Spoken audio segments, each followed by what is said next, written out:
Hey traders, this is Christian from Hertz Tribeca Trade Group with your end of day recap for Tuesday. Well, we had some volatility, a little bit kind of trickling through the major averages in a couple different sectors. You look at the S&P, and again, it just doesn't seem to really be moving. Only down 19 basis points.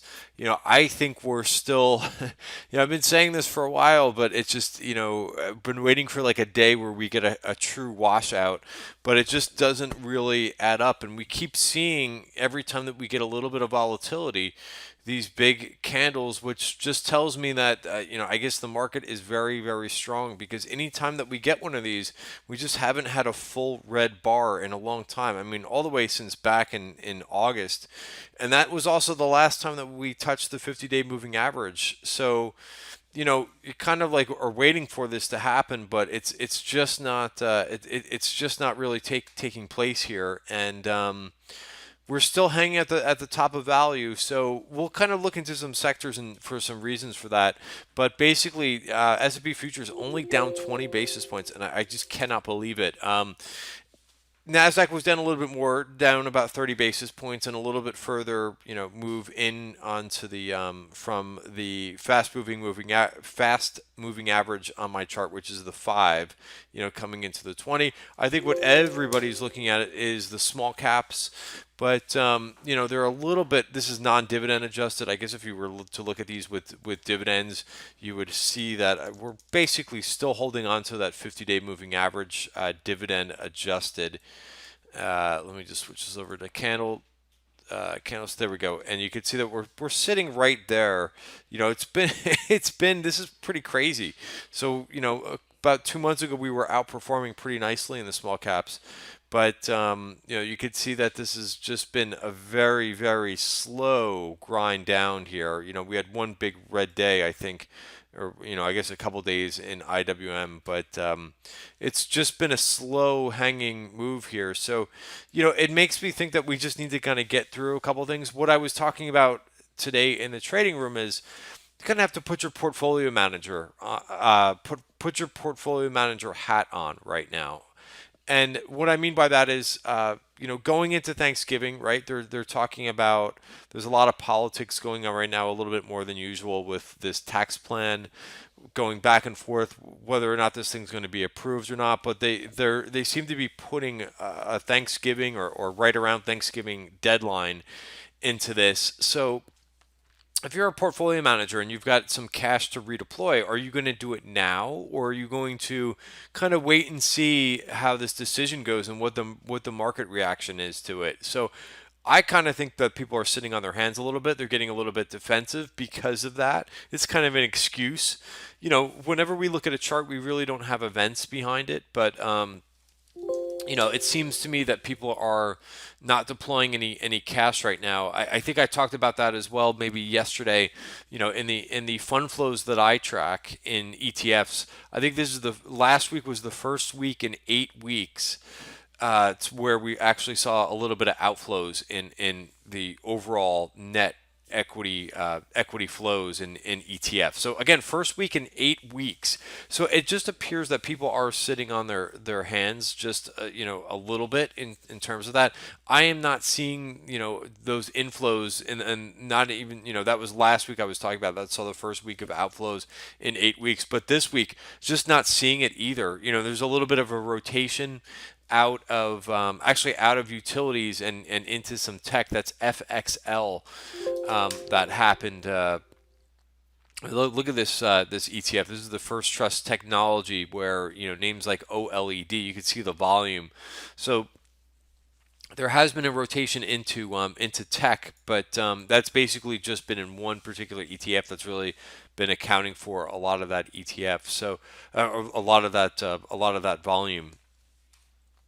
But so I just wanted to go over sectors, because one of the things that I think makes sense to look at is the implied correlations. This is something that I talk about probably once a month, because again, with the S&P only down 20 basis points, you would kind of think, oh, it's a very boring day. Again, not much really happened. But you take a look at some of the sectors and you look at the correlations, they just continue to break down. We've had a couple days where they've picked up a little bit. But what this means, implied correlations, is whether or not stocks are moving together. And every day I talk about this. So you look at OIH, for example. The energy stocks which outperformed last week came crashing down. I mean, down almost 4% in OIH. This is the oil services ETF. Same thing with XOP. This is down 3.5%. So as oil moved down, which is the other thing that I wanted to talk about. Part of the reason why people are saying that oil moved down, and part of the weakness in material stocks was because of the China data that came out last night. Now, I'm not agreeing with with that. If you look at the data that came out in China,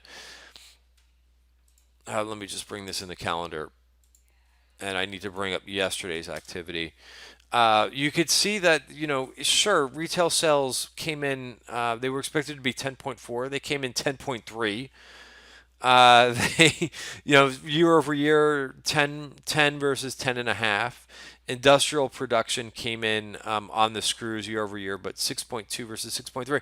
So, yeah, it's a tiny bit lighter than expectations, but overall, this is really good data. So I don't buy into that. Maybe that was a little bit of an excuse to sell some things. But again, 10.3 versus 10.4 or a 10 versus 10.5, this is really strong data. Did it go above expectations? No, but I mean, this is really strong. Industrial production 6.7 versus 6.7. So I do not buy into that China is slowing down with this data. I think that's absolutely ridiculous. Again, maybe a reason to take a little bit of risk off the table. I think people are looking for excuses right now to maybe take a little bit of risk off the table and say, "Oh yeah, it's China slowing down." But I really don't think that that's the case.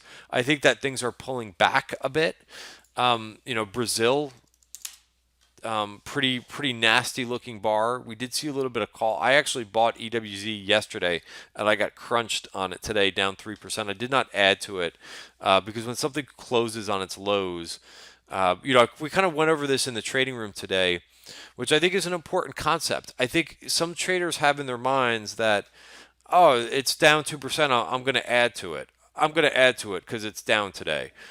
I mean, I think you have to look at support. You have to look to see if there's call buyers that are stepping back into the weakness. Sure, that's a pretty good signal and a reason to add. But I think a lot of novice traders will just they'll see a red candle and they'll be like, I'm adding because it's down.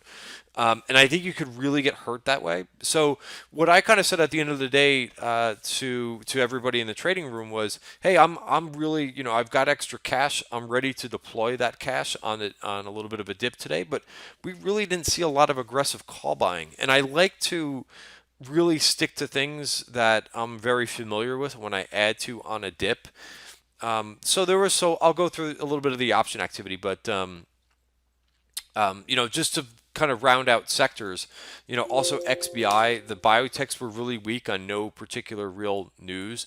So it just kind of feels a little bit risk off. Kind of a hammer bar. I think a lot of people were encouraged by the end of day move. I did put on a trade at the end of the day in XBI to basically think that the bottom may be in for the week.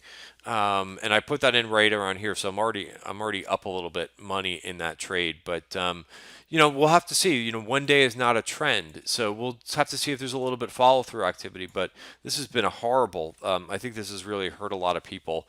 When biotech started to get going, you listen to CNBC and they're all bulled up about going long Amgen and going long a whole bunch of things, and this group has just fallen flat on its face. So we'll see. I think it's encouraging that we finished off the lows. I think a lot of people are looking at the 200-day moving average and IBB, so still a close below. So I think you have to tread cautiously here. I don't think you just buy things randomly because they're down.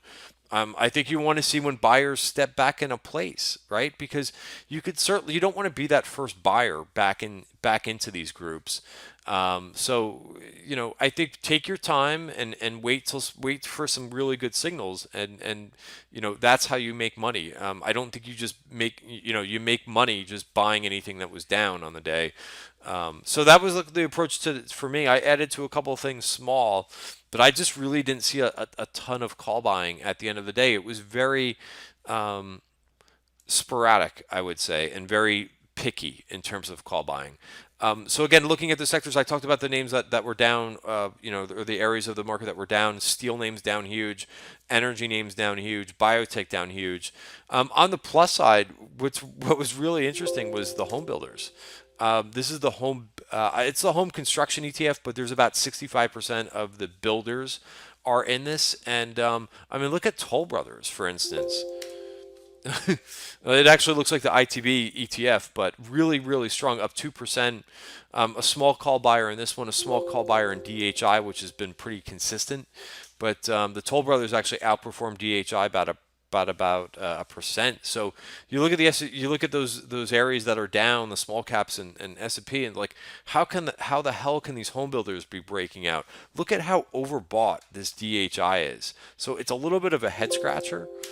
The trend has just been pretty crazy with this. If you remember, on Toll Brothers went down pretty hard once that tax plan was unveiled, and about the mortgage interest deduction not being in the plan, or not getting that for for the higher ups, and you can see Toll Brothers completely coming all the way back. This was the one that got smacked the worst because Toll Brothers is a luxury home builder, but all the way back to a 52-week high and taking out that bar. So sometimes these headlines just overreactions, and what a great buying opportunity that was in Toll Brothers. I actually bought calls on this day, but I did not hold it for this long, so shame on me for not holding through that. But again, really nice strength. So really interesting pockets of strength. Of course, the utilities making a 52-week high today. A lot of call buying in NRG. That's a name that didn't perform as well as XLU, but still up a 0.5%. They came into this one in the morning, and then right before about a half hour after the close as well.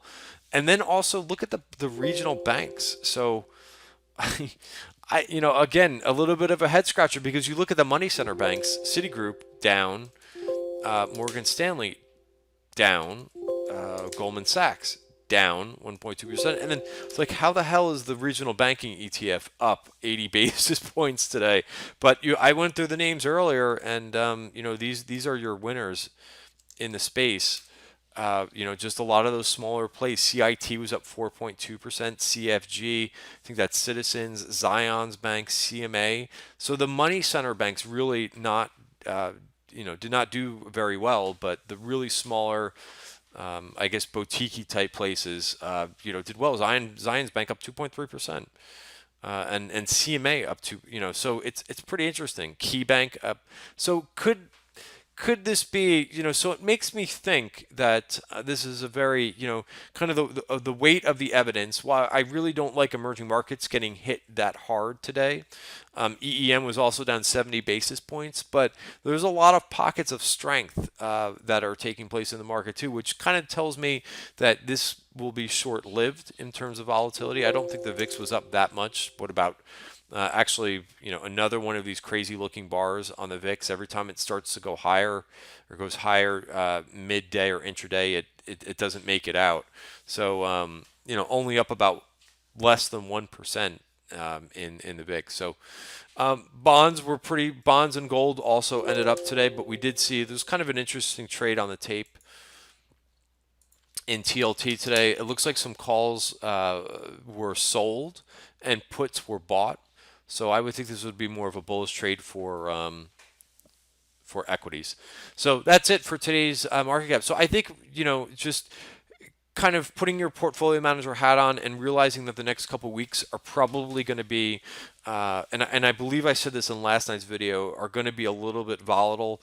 Literally, I have Bloomberg Squawk on, which is a speaker that goes off when something interesting is going on, and they're talking about different headlines about the tax plan. Literally every half hour, they're mentioning something, somebody saying something. So if that's what people are going to be focused on, I think you just want to keep that in the back of your mind for the next week and a half. All right. Thanks for watching. Have a great night. See you tomorrow in the trading room.